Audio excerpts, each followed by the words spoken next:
Paris, 1721. Une foule compacte s'agite place de Grève. Au centre, un homme attaché sur une croix de Saint-André. Le bourreau lève une barre de fer. Le bois craque, les os cèdent. Le condamné hurle, mais ne supplie pas. Son nom, Louis-Dominique Cartouche. Premier suspect numéro 1 de l'histoire de France. Premier ennemi public. Premier bandit à devenir. Une légende.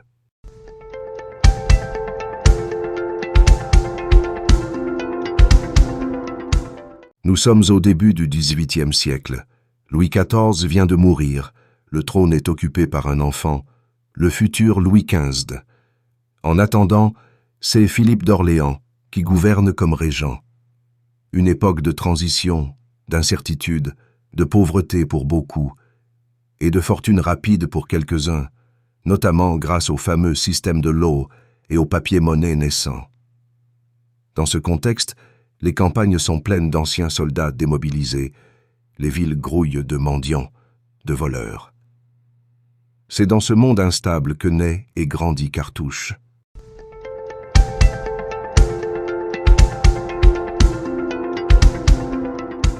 Louis-Dominique Cartouche naît à Paris en 1693. On dit qu'il est fils d'un mercenaire allemand. Il grandit dans les rues, apprend la débrouille, fréquente les bas-fonds.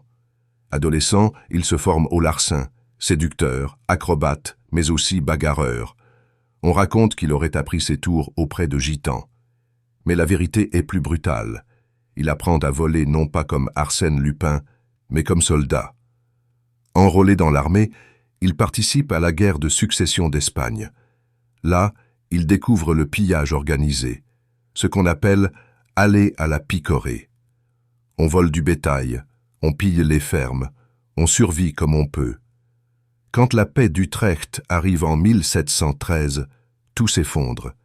Des milliers de soldats sont renvoyés sans solde, sans avenir. Cartouche, lui, a une idée. Ce qu'on faisait pour le roi, faisons-le pour nous-mêmes.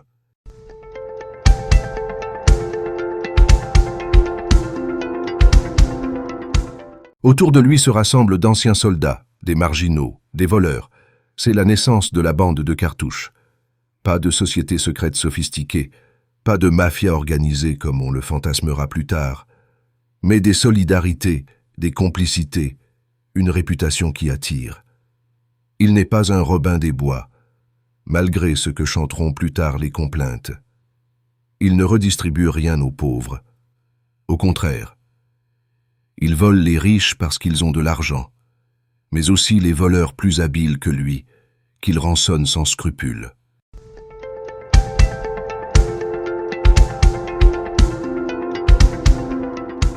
Cartouche aime le risque. Ses vols sont bruyants, violents, nocturnes. Cambriolage, attaques de carrosses, agressions armées. Il ne maîtrise pas l'art subtil du pickpocket, très lucratif à l'époque avec la monnaie papier. Mais il compense par son intrépidité.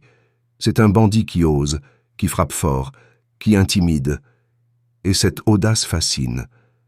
L'aristocratie le craint, le peuple l'admire parfois, ses pairs le redoutent.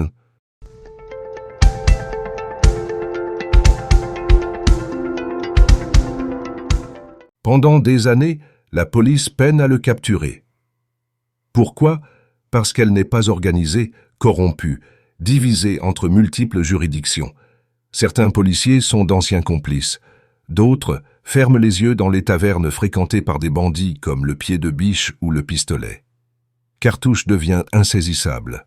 Arrêté plusieurs fois, il s'évade. Bicêtre, le Châtelet. Dans ces prisons, Cartouche réussit toujours à se faufiler, à briser un mur, à disparaître. Chaque évasion renforce sa légende. Mais en octobre 1721, trahi par un complice, il est repris. Cette fois, c'est la fin.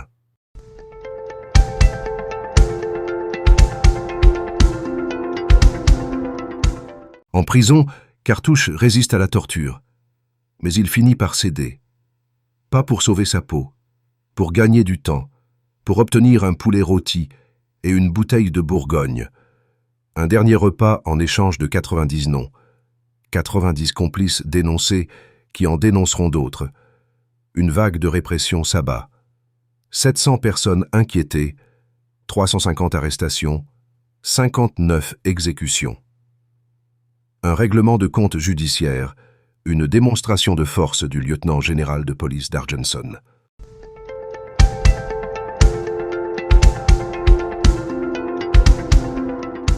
Le 28 novembre 1721, Cartouche est conduit place de Grève. Le supplice est atroce. Rompu vif, attaché sur une roue, il agonise pendant des heures. Et pourtant, les témoins racontent qu'il ne pleura jamais, qu'il garda jusqu'au bout ce sang-froid téméraire qui avait construit sa réputation. Sa mort n'éteint pas son aura, bien au contraire. Dès sa détention, des Parisiens aisés viennent lui rendre visite, fascinés par son audace et son esprit. Des pièces de théâtre le mettent en scène comme un héros rusé, rival des policiers. Des chansons populaires, comme la complainte de Cartouche, circulent parmi le peuple. Peu importe qu'il ait été violent, brutal, cupide. La légende en fait un Robin des Bois, un justicier des pauvres, un Scapin des temps modernes. L'aristocratie elle-même, qu'il avait craint, se plaît à imaginer qu'il aurait pu être un des leurs s'il avait choisi l'épée plutôt que le poignard.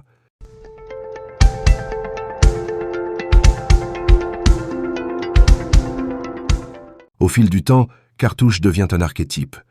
Le voleur généreux, courageux, qui ridiculise une police maladroite. Une figure qui annonce Rocambole, Arsène Lupin, et même, plus près de nous, Jacques Messrine. Ce que les criminels comprennent avec lui, c'est qu'on peut jouer des médias et fasciner autant qu'effrayer, être à la fois objet de crainte et de séduction. Ainsi, entre frisson et admiration, le public ne sait jamais s'il doit condamner ou applaudir.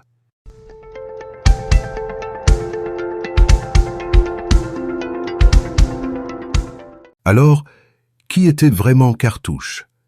Était-il un voleur brutal, violent, avide, qui terrorisa Paris quelques années? Ou bien était-il un homme téméraire, insoumis, insaisissable, qui ridiculisa la police? Ou enfin, est-il juste un personnage de fiction, transformé en héros populaire par les complaintes, le théâtre, le cinéma? À Radio Sceptique, on se méfie toujours des mythes. Derrière le Robin des Bois parisien, il y avait surtout un bandit sans scrupules. Mais si sa légende a survécu 3 siècles, c'est peut-être parce qu'elle dit quelque chose de nous, de notre fascination pour ceux qui définent l'autorité, de notre besoin de croire que même un criminel peut être quelque part un justicier. À vous d'y réfléchir. À bientôt pour un autre podcast.